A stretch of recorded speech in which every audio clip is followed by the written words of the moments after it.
nongeye kubasuhuza mwese mu izina rya Yesu Kristo umwami wacu.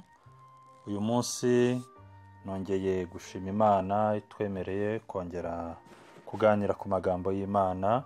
Rero turibanda uyu munsi ku magambo dusanga mu gitabo cy'umuhanuzi Amos, igice cya mbere kugeza mu bice byaho bitatu, ndetse dusome no muri Zaburi ya 80, ndetse n'igitabo cya kabiri cya Timoteyo ibice 4. Rero nkuko dusanzwe tubizi, iyo dushoje igitabo tujya tuvuga incamake y'igitabo dushoje. Uyu munsi turibanda ku ncamake y'igitabo cya kabiri cya Timoteyo, kuko mu bihe byashize twavuze incamake y'igitabo cya mbere cya Timoteyo. Rero mu bice twasomye,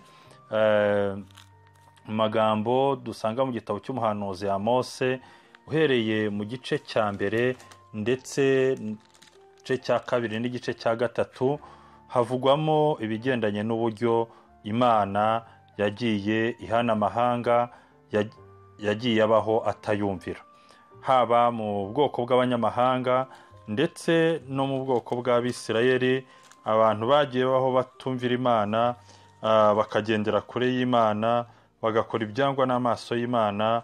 Imana yagiye ibahanisha ibihano bitandukanye, ndetse Imana igatuma abahanuzi bayo bakagenda bakamenyesha abo bantu.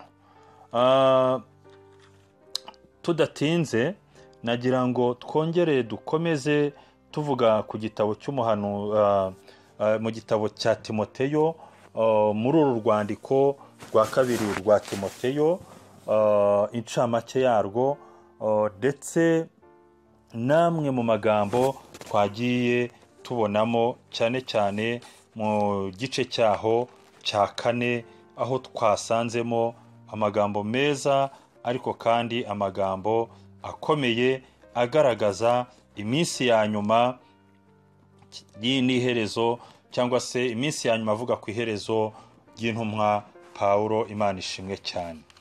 Uru rwandiko rwa Timoteyo, cyangwa se rwandikiwe Timoteyo, ni urwandiko rwanditswe na Pawulo. Bakunda kuvuga ngo ni Pawulo w'Itaruso, ndetse arwandika yarwanditse ari mu nzu y'imbohe ubwo yari afungiye i Roma, mu gihe cy'umwami Nero, mu mwaka wa 67 nyuma y'ivuka rya Yesu. Rero mubo yandikiraga Timoteyo, impamvu yamwandikiye turaza kuyireba, ariko cyane cyane mu byo yibandagaho, ndetse dukurikije n'igice twasomye cya 4 cyo muri Timoteyo, hatwereka uburyo Pawulo yavugaga, yerekana ko ageze mu bihe bye bya nyuma, iminsi ya nyuma yo kubaho, uburyo yabayeho, imibereho ye, yagiye abivuga muri iki gitabo, cyangwa se muri iki gice cya 4 twasomye. Imana idufashe cyane. Muri iki gihe rero Pawulo yandika iki gitabo, cyangwa se uru rwandiko arwandikira Timoteyo, cyari igihe yari afunzwe azira akarengane, ndetse yari inshuro ya kabiri agiye muri gereza. Yari afunzwe n'umwami Nero, amuhora cyangwa se amutoteza, kuko yavugaga ubutumwa bwiza bwa Yesu Kristo. Muri iki gihe, ngira ngo muribuka nkuko twabibonye mu gitabo cya mbere cya Timoteyo mu ncamake yaho, muri iyi myaka ya za 64, mu kwezi kwaho kwa 10, mu kwezi kwa 7 tariki 19, muri 64 nibwo umujyi w'i Roma waje gutwikwa, baza kuvuga ko ari abakristo bawutwitse. Muri icyo gihe rero hari umwami w'abami Nero, nibwo yatangiye gutoteza itorero ry'Imana. Yatoteje abakristo, bamwe arabafunga, abandi arabica, urupfu rubi rugiye rutandukanye. Niho rero no muri iki gihe muri 62 na 3 na 4 nibwo Pawulo yafunzwe bwa mbere. Ku nshuro ya kabiri ari naho tuvuga hano nibwo bamufunze ari mu nzu y'imbohe mu mwaka wa 67 nibwo yanditse iki gitabo yandikira Timoteyo. Yaje kubona ko ari iminsi ye ya nyuma, ageze ahantu hakomeye, ndetse abona yuko igihe cye cyo kugenda rwose gisohoye, niko kuvuga ndetse gufata icyemezo cyo kwandika avuga uburyo Timoteyo nk'umwana we yari yarareze, Timoteyo nk'umwana yari yarabyaje ubutumwa bwiza, amugira inama, asa nk'umuraga ibyo akwiriye gukora. Ijambo ry'Imana rirabitwereka muri iki gice ibihe Pawulo yari arimo. Igice cya 4 umurongo wa 6 haravuga ngo kuko ngeweho maze kumera nk'ibisukwa ku gicaniro, kandi igihe cyo kugenda kwanjye kirasohoye, narwanye intambara nziza, narangije urugendo, narinze ibyo kwizerwa, Imana ishimwe cyane. Hano arangije avuga ngo ibisigaye mbikiwe ikamba ryo gukiranuka ry'umwami wacu, umucamanza utabera, aza amakuru ujya munsi, ngo nyamara si njye njyenyine, ahubwo n'abakunze kuzaboneka kwe bose, Imana ishimwe. Aya ni amagambo agaragaza igihe Pawulo yarageze mu minsi ye ya nyuma. Nubwo yarageze mu bihe bikomeye, yakomeje kuvuga ubutumwa bwiza. Hano Pawulo yari afunzwe mu buryo bubi, bavuga ko yari aziritse iminyururu, ndetse ari ahantu habi cyane, nta muntu wabashaga kumugeraho, ariko noneho akomeza kwamamaza inkuru nziza ya Kristo, Imana ishimwe cyane.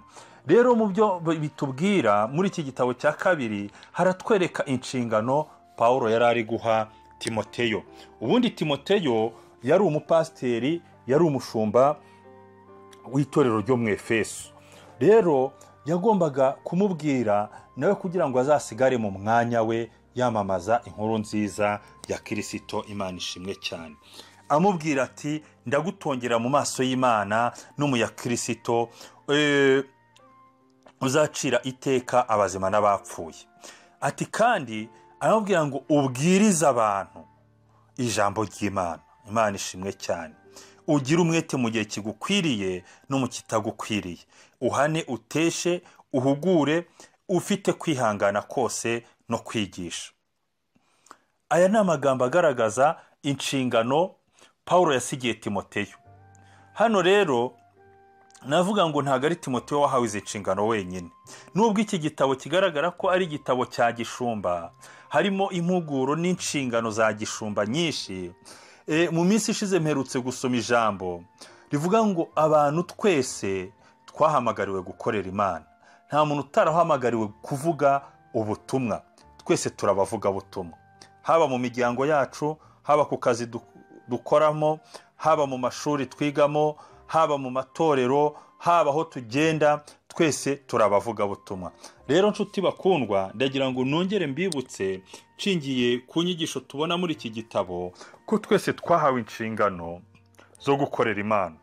Twese twahawe inshingano zo gukorera Imana, buri wese ku kigero cye no ku rwego rwe no ku mbaraga ze, kugira ngo twamamaze inkuru nziza ya Kristo, kandi tugire umwete muri uyu murimo w'Imana twahamagariwe gukora.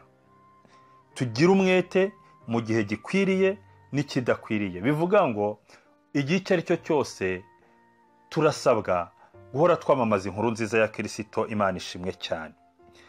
Nta muntu n'umwe ukwiye kwirara. Mu byo Timoteyo yabwiwe gukora, yabwiwe kubwira abantu gukora umurimo w'Imana.